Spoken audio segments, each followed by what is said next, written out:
Hello and welcome back to the Gooner Profile, episode 13. We're here with Doug from Arsenal America. No branch where he's located. I'll let him tell you a little bit more about his background of becoming an Arsenal fan. And Doug, we'll just get right into it anyway. I know that you're a member of Arsenal America and pretty active on Twitter and all the places that we tend to find Gooners talking about Arsenal. But tell the folks watching this a little bit about your Arsenal fandom story and a little bit about your part of the world when you consume Arsenal matches and maybe hopefully not break things recently. Well, thanks for having me on.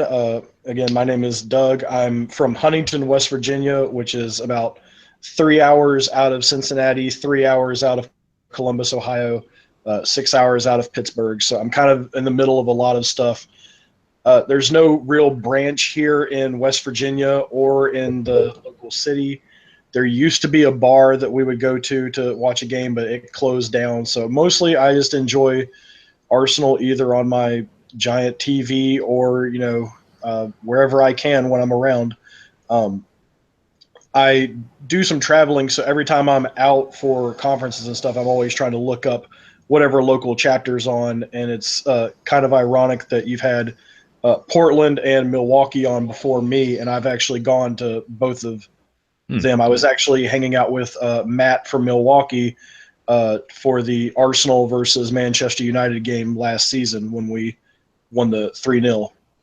Yeah. So in your travels with, these other branches, and that's great. It's, what a coincidence, I guess, with those two particular branches. Have you experienced hey, you don't look familiar around here, or do people kind of tend, to keep to themselves until you say, hey, I'm, visiting from out of town?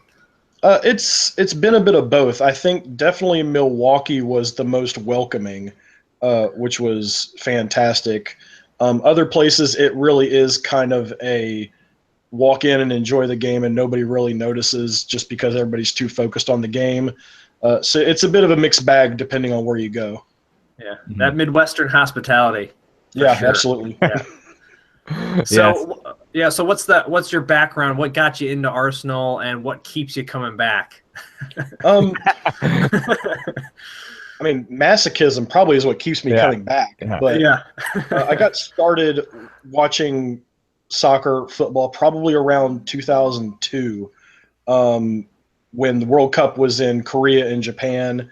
I was in high school at the time, and I was able to actually watch all the games live all night long because I had nothing better to do with my life. And I sort of just started immediately falling in love with like the French national team. And it wasn't too soon after that, or too long after that, I was playing FIFA, of course, like everybody. And it just so happened that the first team that popped up was Arsenal. And I thought, well, wow, that's the coolest team name I've ever heard of any sport ever. I have to play as them. And it just so happened that there were multiple players from the same team on the French national team. And I was like, well, this must be, a little bit serendipitous that this has to be the team that I'm going to root for from now on. Yeah. Just to remind everybody, who would those players have been? Because that actually wasn't a great World Cup for France. Obviously, I'm trying to think of other Arsenal players that were in that World Cup or involved in that World Cup. I think oddly enough, Inamotu had a great World Cup of all the people. But on the French team, who was it that caught your eye? Probably Henry. Definitely Henry, Vieira, things like that. Right. And I think there was another game. I can't even remember which one it was, but I was always playing as the French national team. And I just remember hearing Martin Tyler saying Henri when the name says Henry. And I was just like, this is just amazing. I don't understand why his name is Henri. And everything just kind of fell into place after that. Yeah, I mean, if that blows your mind, it must have really blown your mind knowing that the manager of Arsenal is Arsene. Oh, Wenger. That was an absolute moment. Yeah. That's right. So would you say? I mean, that's 15 going on 15 years now with following Arsenal. Would you say that there was a particular squad? I mean, the Invincibles is kind of, you can kind of throw them out the window because they were so good, and that's it's really an easy one to pick out. Would you say there was a particular squad or group of players, maybe aside from the French players, that got you attracted initially to Arsenal that you've enjoyed watching the most over the last 15 years or so? Honestly, the first of the last two FA Cup teams that have won, I think that was probably my most enjoyable time that I've watched recently. One of the problems from where I was, there wasn't much of a ability to see matches, whether online or on TV, up until the era of high-speed internet connections. So I was really not able to become obsessively fan of this club until probably 2010, maybe, when I was just starting work back at the university that I'm at. But now it's like I'm watching every game no matter where I'm at, just because the internet allows for it now.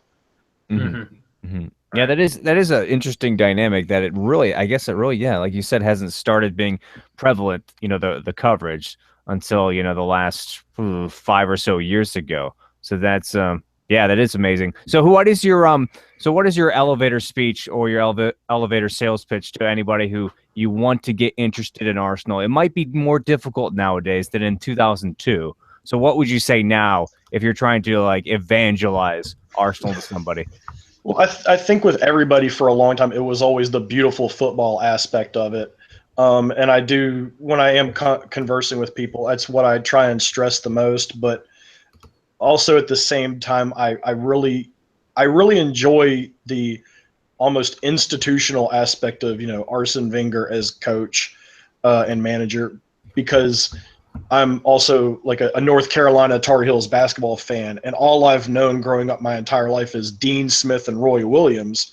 So I'm becoming incredibly used to long-term managers, and the idea of switching managers every 2-3 years and stuff just boggles my mind. I can't imagine it. I'm so used to like these institutional father figures, and to me that's like a giant appeal to me, to the club, even if maybe it's not in the best interest footballing wise, if that makes sense. Yeah. I mean, go ahead. Yeah. I mean, how many former Arsenal players oftentimes they leave, earlier in their career, they just didn't pan out, come back and say, Arsene Wenger's always been like a father to me, and he lets me train with Arsenal now because I'm looking for a club. There's been a lot of those guys out there. But Doug, have you had a chance to make it over to the Emirates at all, or are you planning in the future? I guess what's your ideal match day look like if you were able to get over there? It's definitely something that I want to do.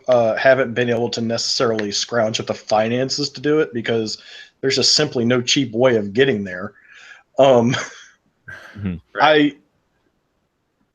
I would really love to, and I know some people across the pond, some people that I've been on the Gooner Sphere podcast with before, who I'm pretty sure I could, shack up in their basement if necessary, to avoid some hospitality fees.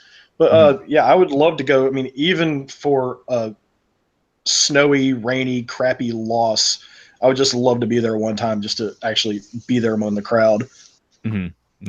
Yeah, true that. Yeah, I don't think Kyle and I have been very fortunate. I don't think we've ever seen a loss in person.